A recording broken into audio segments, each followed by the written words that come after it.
Hello दोस्तों, welcome to and classes. आज हम लोग इंजीनियरिंग मैकेनिक्स पढ़ेंगे। फोर्स। फोर्स क्या होता है? फोर्स क्या होता है? जैसे आपके पास एक बॉडी है, आपके पास ऐसे बना रहे, इसका मीन्स क्या है? ये चीज़ हमारी फिक्स है। आपके पास ये हमारी क्या है? एक बॉडी है। अब इस बॉडी पे हमने क्या किया? कुछ फोर्स लगाया। तो फोर्स क्या होता है? एक कॉज होता है जिसके कारण बॉडी यदि रेस्ट में है, ये बॉडी पहले किस में थी? रेस्ट में थी। अब जब इस पे अगर हमने फोर्स लगा दिया तो ये मोशन में आ सकती है। किस में आ सकती है? मोशन में। मीन्स ये क्या? चलने लग सकती है।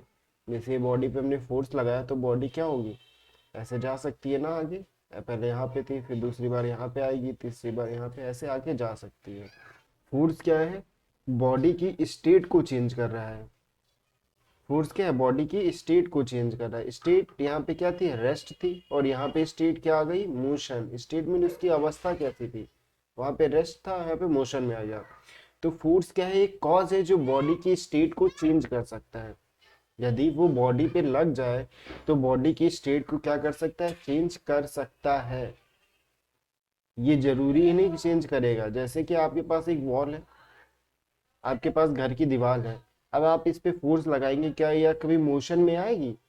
जी नहीं, मोशन में नहीं आएगी। हल्का सा, हल्का सा अगर माइक्रोस्कोपिक लेवल पे देखे तो हल्का सा जैसे डिफ्लेक्शन होगा ऐसे, लेकिन मोशन में नहीं आएगी। लेकिन अगर इसको मैं खूब ज्यादा सा फोर्स लगा दे तो ये दीवार टूट जाएगी ना। तो क्या हो रहा है? फोर्स क्या कर रहा है? बॉडी के स्टेट को चेंज करने का प्रयास कर रहा है।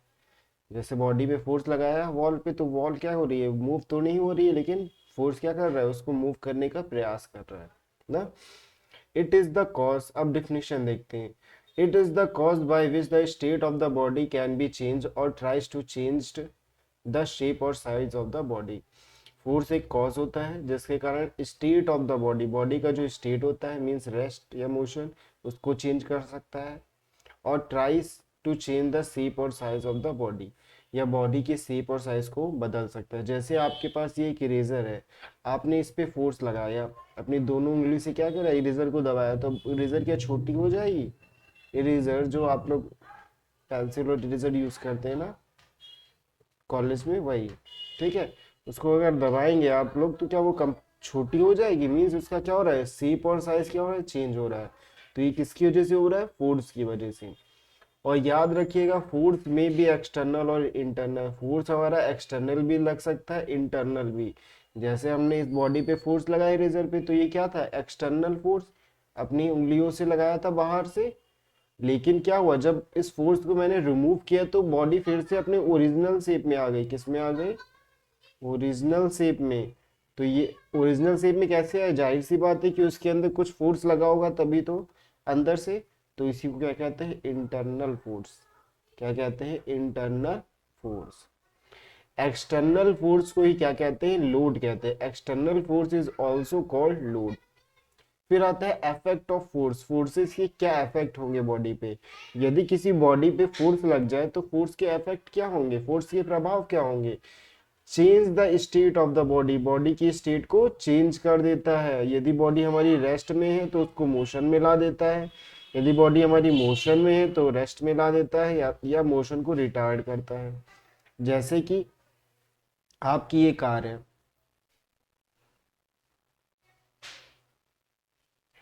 और क्या हो रहा है? इस पे क्या किया हमने? फोर्स लगाया हल्का सा, तो ये बॉडी क्या हो जा रही है? बहुत सारे लोग हैं वो क्या लगा रहे हैं? धक्का दे रहे हैं इस कार को, तो कार हल्की सी मोशन में आ जा रही है। मोशन मीन्स उसका स्टेट चेंज हो रहा है। तो फोर्स क्या कर रहा है? स्टेट को चेंज कर रहा है, रेस्ट को मोशन में ला रहा है।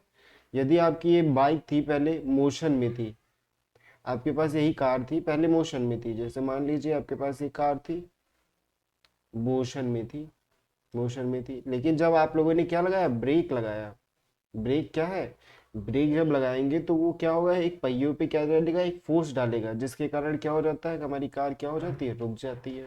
तो क्या कर रहा है? मोशन को रिटार्ड कर रहा है, मोशन को कम भी कर रहा है। और जब बॉडी हमारी रेस्ट में आ जाती है तो मोशन से रेस्ट में चेंज हो जाता है। रिटार्ड मीन्स यहाँ पे जानते हैं, जैसे आपका फैन है, आपके घर में जो फैन लगाया छत वाला, वो पहले मोशन कर रहा था, लेकिन जब लाइट चली गई तो उसका क्या होता है, मोशन कम होने लगता है, धीमे धीमे चलने लगता है। मीन्स उसका क्या हो रहा है, पहले तेज तेज चल रहा था, एक्सेलरेट कर रहा था, लेकिन अब क्या हो रहा है, रिटार्ड कर रहा है, उसकी स्पीड क्या हो रही है, कम हो रही है। ठीक है। Next, change the direction of motion और tries to change, direction of motion को चेंज कर सकता है। जैसे आपके पास ये क्या है, एक कार है, आपके पास ये क्या है, एक कार है। तो आपने क्या किया, आप सामने जा रहे थे, लेकिन आपने क्या किया, जो आगे स्टेयरिंग होती है उसको क्या किया, इस साइड का घुमा दिया। तो घुमा दिया तो क्या हुआ, स्टेयरिंग से जाहिर सी बात है कुछ फोर्स लगा होगा, तो ये कार हमारी कहाँ चली गई, इस डायरेक्शन में चली गई। तो क्या कर रहा है, डायरेक्शन को चेंज कर रहा है, change the direction of motion. Body हमारी सामने जा रही थी कार, लेकिन उसको क्या कर रहा है, मोड़ दिया, डायरेक्शन को चेंज कर दिया, या चेंज करने का प्रयास करता है। कैन डिफॉर्म एन ऑब्जेक्ट और ट्राइज टू डिफॉर्म, किसी ऑब्जेक्ट को डिफॉर्म कर सकता है या डिफॉर्म करने का प्रयास करता है। डिफॉर्म मीन्स होता है शेप और साइज चेंज्ड। मीन्स क्या हुआ, शेप और साइज चेंज करने का प्रयास करता है या करता है, शेप और साइज चेंज कर देता है या शेप और साइज चेंज करने का प्रयास करता है। फिर आता है कैरेक्टरिस्टिक्स ऑफ फोर्सेस, आखिर फोर्सेस की क्या क्या विशेषताएं होती हैं, फोर्सेस की क्या क्या विशेषताएं होती हैं। फोर्स के पास हमने लिखा, जैसे हमें पता है फोर्स की यूनिट क्या होती है, unit of force. Unit of force आप लोगों को पता है, unit of force, unit of force क्या होती है, फोर्स की एसआई यूनिट जो होती है वो क्या होती है, न्यूटन होती है। कितनी होती है, न्यूटन।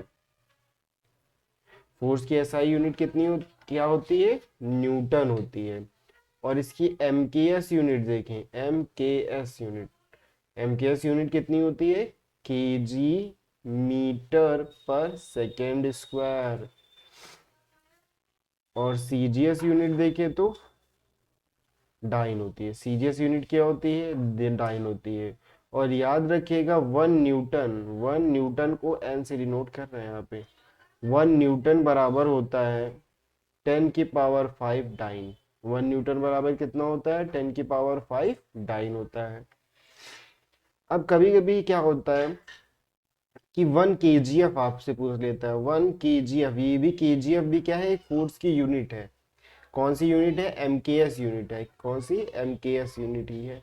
केजीएफ, केजीएफ पूछ लेता है, तो यहाँ पे वो 1 केजीएफ होता है 9.81 Newton.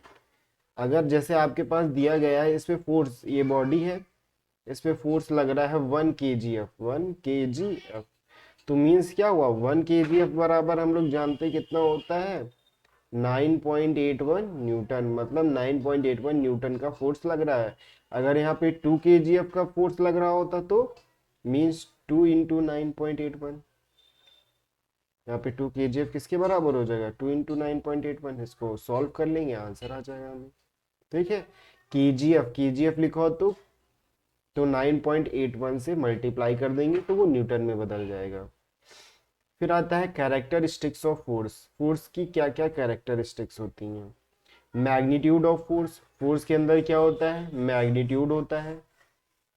Direction of force, force के अंदर क्या होती है, डायरेक्शन होती है। और point of application of force, ये पॉइंट ऑफ एप्लीकेशन क्या है, चलिए वो देखते हैं। मैग्नीट्यूड ऑफ फोर्स, जैसे आप लोगों को फोर्स दिया होगा 10 न्यूटन का फोर्स लग रहा है, तो ये 10 क्या है, मैग्नीट्यूड है। ये 10 क्या है हमारा, मैग्नीट्यूड है, मैग्नीट्यूड।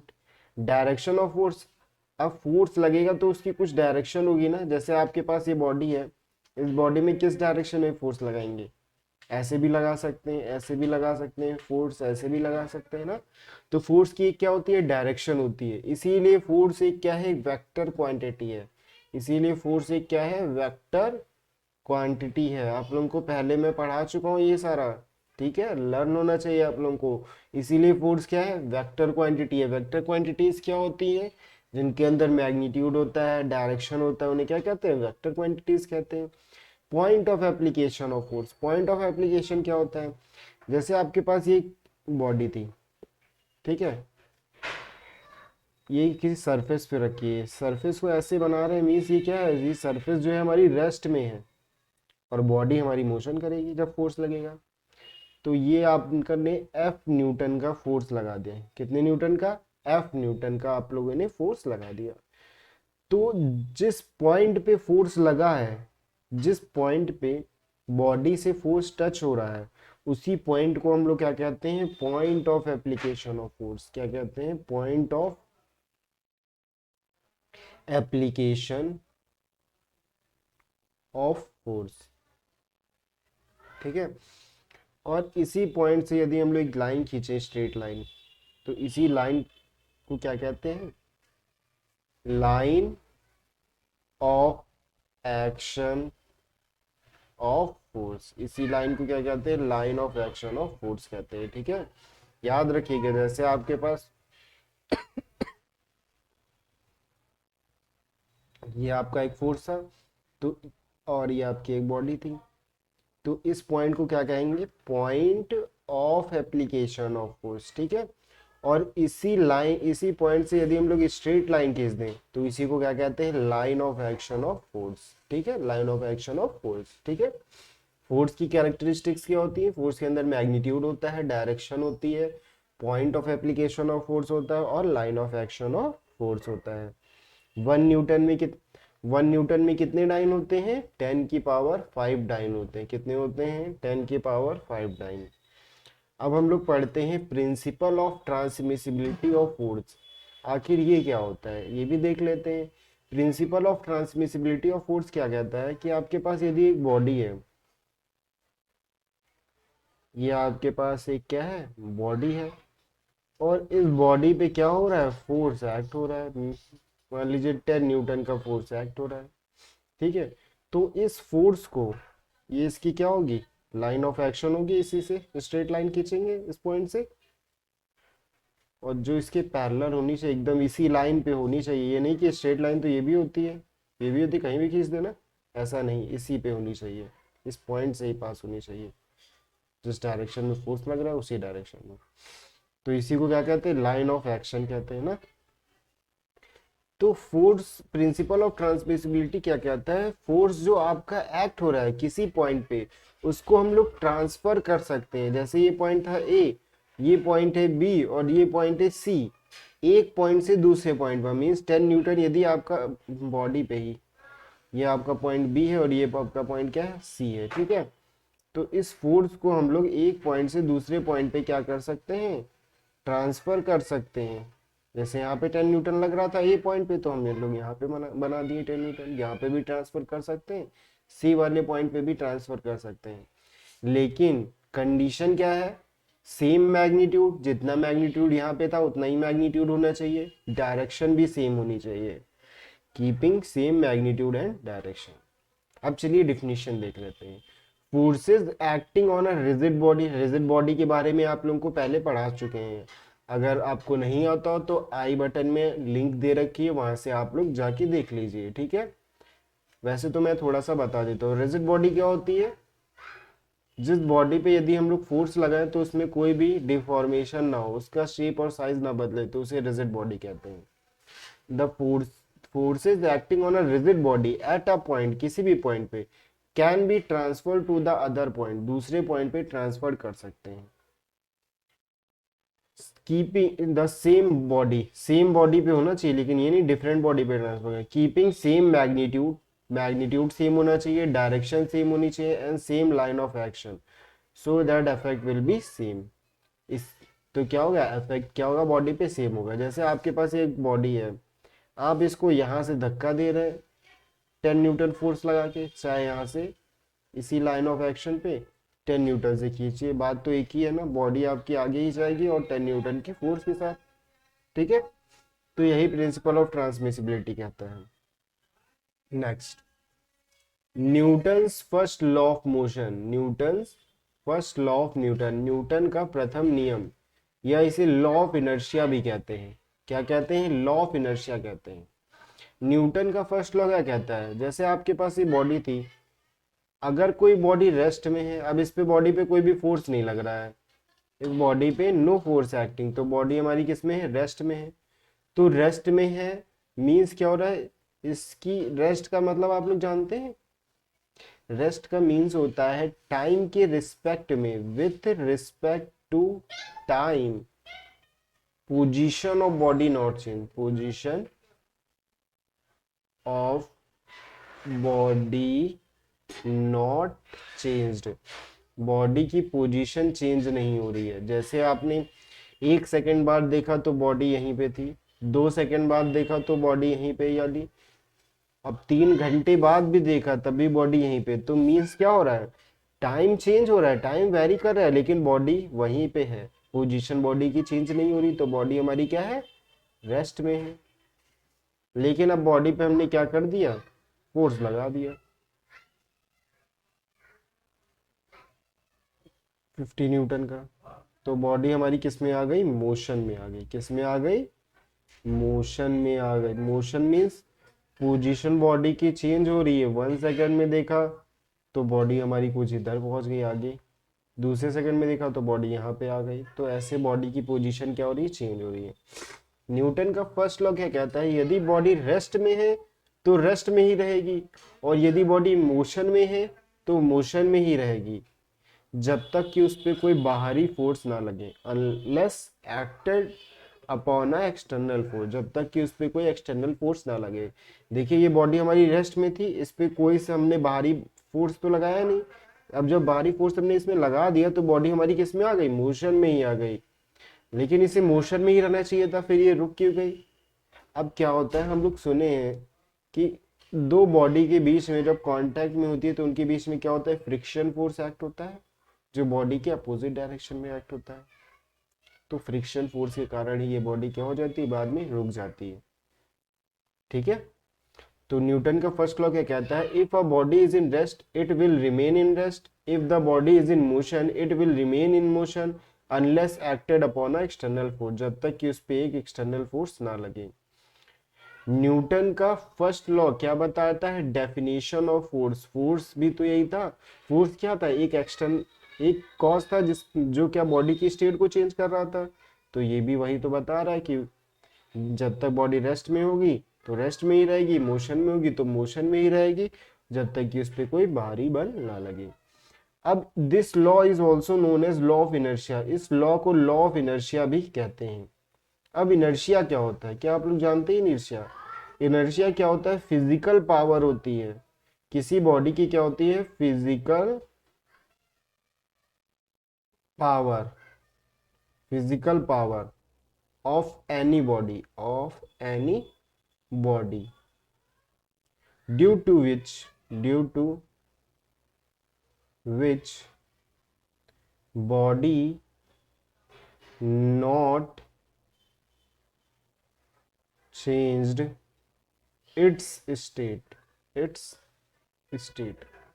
इनर्शिया क्या होती है, एक फिजिकल पावर होती है, एक फिजिकल पावर होती है जिसके कारण बॉडी अपनी स्टेट को अपने आप चेंज नहीं कर सकता। जैसे आपके पास एक ये कार है, तो आपकी कार खड़ी है, ठीक है, तो ये खड़ी ही रहेगी, अपने आप मोशन में नहीं आएगी ना, तो इसी प्रॉपर्टी को क्या कहते हैं, इनर्शिया कहते हैं। क्या कहते हैं, इनर्शिया। अब याद रखिएगा किसी बॉडी का यदि मास ज्यादा है, मास ज्यादा है तो उसमें इनर्शिया क्या होगा, ज्यादा होगा, इनर्शिया क्या होगा, ज्यादा होगा, मींस वो बॉडी क्या होगी, अपने आप अपनी स्टेट चेंज नहीं कर सकती, उसको स्टेट चेंज करने के लिए ज्यादा फोर्स की रिक्वायरमेंट होगी। और किसी बॉडी का यदि मास कम है तो उसकी इनर्शिया भी क्या होगा, कम होगा। ठीक है, इनर्शिया भी क्या होगा, कम होगा। मास और इनर्शिया में रिलेशन देखें तो आई बराबर क्या होता है, एम आर स्क्वायर होता है, आई बराबर क्या होता है, एम आर स्क्वायर होता है। ठीक है, न्यूटन का second law, second law of Newton, second law of motion.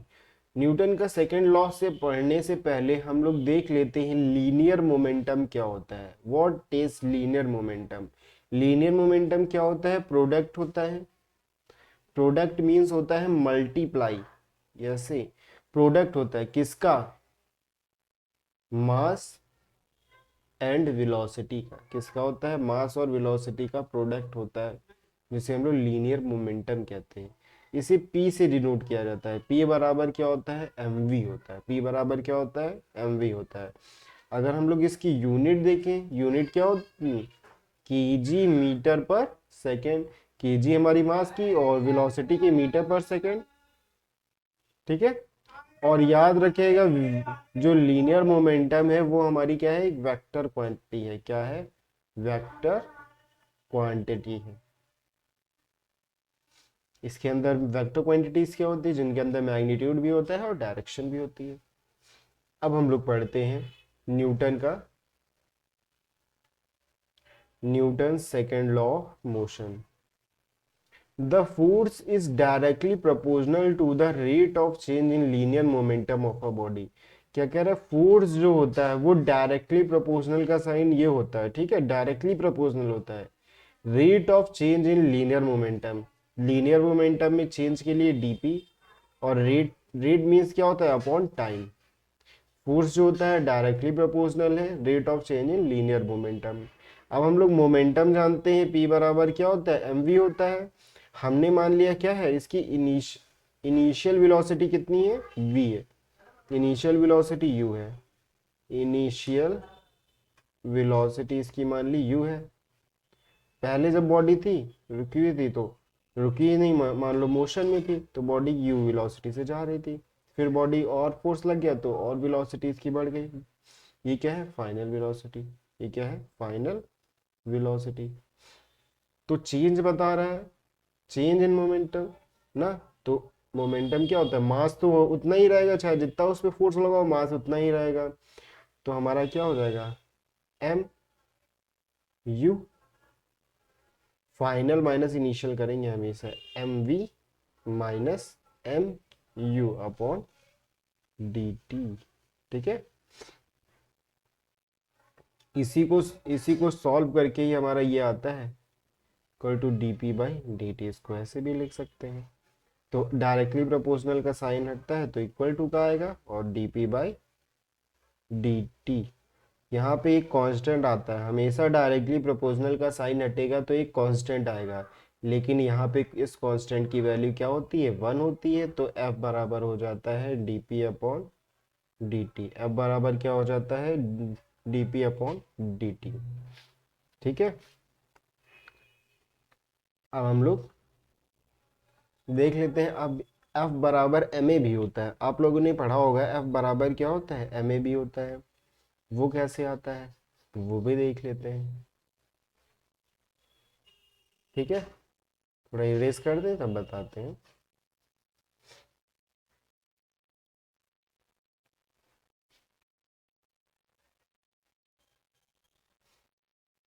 F equal to d p by d t आया ना, न्यूटन का सेकेंड लॉ से। और हम लोग जानते हैं डीपी क्या होता है, m we minus m u upon d t. यहाँ पे डी लग जाएगा क्योंकि पी के लिए रखा है ना ये। तो F बराबर हो जाएगा, डी एम कांस्टेंट है तो एम बाहर निकल जाएगा, D M we minus U D T. M बराबर M D we minus U D t.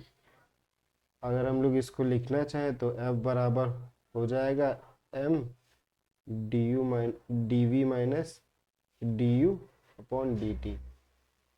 तो ये क्या होगा, चेंज इन वेलोसिटी है अपॉन टाइम को क्या कहते हैं, change in velocity upon time क्या कहलाता है, एक्सीलरेशन कहलाता है।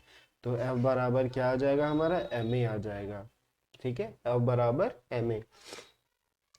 ये कहीं कहीं प्रूफ करने को भी क्वेश्चन में क्या देता है, प्रूफ दैट F बराबर एम ए। तो ऐसे ही आप लोगों को क्या करना है, प्रूफ करना है। Newton's third law of motion, Newton का थर्ड लॉ। न्यूटन का थर्ड लॉ क्या कहता है, every action is an equal and opposite reaction. Action यदि आप लोग करेंगे तो उसका रिएक्शन होगा। जैसे कि आपके पास ये क्या वॉल है, ये आपने के पास क्या है, एक वॉल है, और आपने क्या किया, इस पे क्या किया, एक बढ़िया सा पंच बना के इस पे मारा। तो आपने क्या किया, एक्शन किया, मीन्स इस पे क्या हुआ, मारा, तो इस पे फोर्स लगाया। तो इस बॉडी ने रिएक्शन भी दिया, आपके हैंड पे भी फोर्स लगाया उसने, तभी तो आपको चोट महसूस हुई। अगर रिएक्शन नहीं होता तो आप केवल मारते तो आपको कुछ नहीं होता, लेकिन आपने जब उसको मारा तो आपकी क्या चोट लगी हाथ में, तो ये क्या है, रिएक्शन है। Every action is an equal and opposite reaction, ठीक है। न्यूटन का थर्ड लॉ कहता है। जैसे आपके पास, अब एरोप्लेन कैसे उड़ते हैं, रॉकेट, जैसे जो रॉकेट होते हैं उनमें क्या होती है, पेट्रोल जलता रहता है, पीछे से क्या होती है, गैसेस निकलती हैं।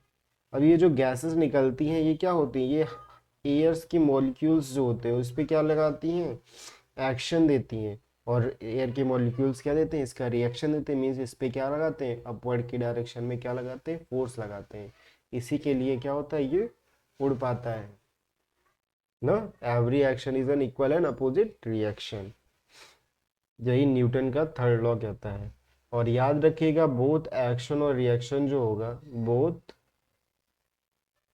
Action and reaction acting on different bodies, दोनों जो एक्शन और रिएक्शन होते हैं वो डिफरेंट बॉडीज पे एक्ट होते हैं। थैंक यू दोस्तों, यदि please like share and subscribe it. Thank you.